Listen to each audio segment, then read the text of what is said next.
พระธรรมประจำวันของพระเจ้าเฮาได้กล่าวหลายครั้งแล้วว่าภารกิจของพระเจ้าของยุคสุดท้ายแม่นถูกปฏิบัติเพื่อเปลี่ยนแปลงจิตใจของแต่ละคนและเพื่อเปลี่ยนแปลงจิตวิญญาณของแต่ละคนเพื่อว่าหัวใจของพวกเขาที่ได้ทนทุกข์กับความเจ็บปวดอย่างมหาศาลจะได้ถูกเปลี่ยนแปลงและด้วยเหตุนี้ก็จะเป็นการช่วยจิตใจของพวกเขาที่ถูกเฮ็ดให้เจ็บปวดด้วยบาปเพื่อปลุกจิตวิญญาณของผู้คนเพื่อละลายหัวใจที่เย็นชาของพวกเขาและเฮ็ดให้พวกเขาฟื้นคืนอีกครั้งนี่คือเจตนาที่ยิ่งใหญ่ที่สุดของพระเจ้าจงหยุดการเว้าถึงความสูงส่งหรือความเลิกซึ้งของชีวิตและประสบการณ์ของมนุษย์เมื่อใจของผู้คนถูกปลุกให้ตื่นขึ้นเมื่อพวกเขาถูกปลุกให้ตื่นจากความฝันของพวกเขาและได้รู้จักภัยอันตรายที่มังกรแดงที่ยิ่งใหญ่ได้สร้างขึ้นเป็นอย่างดีการปฏิบัติพันธกิจของพระเจ้าก็จะสำเร็จลง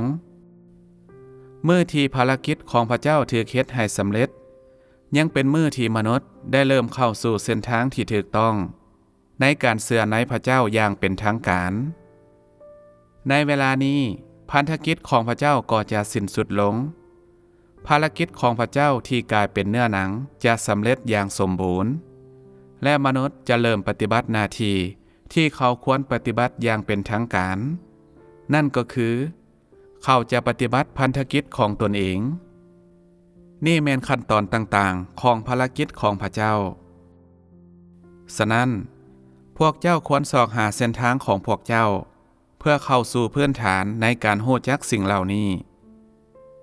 ทั้งหมดนี้แม่นสิ่งที่พวกเจ้าควรเข้าใจการเข้าสู่ของมนุษย์จะดีขึ้นเมื่อมีการเปลี่ยนแปลงเกิดขึ้นภายในใจของเขาเท่านั้นย้อนว่าภารกิจของพระเจ้าแม่นความหลอดพ้นที่สมบูรณ์ของมนุษย์นั่นก็คือมนุษย์ที่ถูกทายบาปผู้ที่ยังอาศัยอยู่ภายใต้อำนาจแห่งความมืดและผู้ที่บ่ได้ปลุกตัวเองให้ตื่นจากบ่อนเป้าโฮมแห่งนี้ของพวกปีศาจเพื่อว่ามนุษย์อาจจะหลอดพ้นจากพันปีแห่งความบาปและเป็นที่ฮักของพระเจ้าโจมตีมังกรแดงที่ยิ่งใหญ่ให้ล่มอย่างสมบูรณ์สร้างตั้งอาณาจักรของพระเจ้าและนำเอาความสงบมาสู่ใจของพระเจ้าให้ไว้ขึ้นกว่าเก่าเพื่อเป็นการระบายโดยบ่มีข้อจำกัดต่อความเกลียดชังที่บอบช้ำอยู่ในเอิกของพวกเจ้าเพื่อกำจัดแม่พญาติเสือร้าเหล่านั้นเพื่อยอมให้พวกเจ้าปาถิ่มชีวิตนี้ที่บ่แตกต่างจากชีวิตของงัวหรือม้าเพื่อบ่เป็นข้าทาสอีกต่อไปเพื่อบ่ถูกเหยียบย่ำอย่างอำพังใจอีกต่อไปหรือถูกสั่งการโดยมังกรแดงที่ยิ่งใหญ่พวกเจ้าจะบ่แม่นคนของประเทศศาสตร์ที่ล้มเหลวนี้อีกต่อไปบ่เป็นของมังกรแดงที่ยิ่งใหญ่ที่ชั่วร้ายและพวกเจ้าจะบ่ถูกมันจับไปเป็นทาสอีกต่อไปหังของพวกปีศาจจะถูกทำลายเป็นสิ้นส่วนอย่างแน่นอนและพวกเจ้าจะยืนเคียงข้างพระเจ้าพวกเจ้าเป็นของพระเจ้าและบ่ได้เป็นของจักรพรรดิแห่งข้าทาสดังกล่าวนี้แต่โดนนานมาแล้วพระเจ้าได้เกียรติสังคมมืดจนเข้ากระดูกดำของพระองค์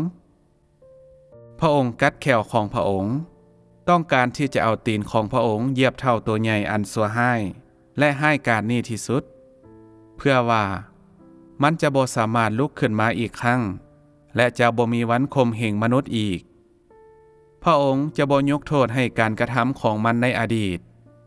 พระองค์จะบ่อดทนต่อการหลอกลวงของมันที่มีต่อมนุษย์และพระองค์จะแก้แค้นให้ทุกคนที่ได้รับความผิดบาปจากมันตลอดยุคต่างๆพระเจ้าจะบ่ปล่อยหัวหน้าของความชั่วร้ายทั้งมวลนี้หลุดพ้นแม้แต่น้อยโดยที่พระองค์จะทำลายมันอย่างสิ้นเชิง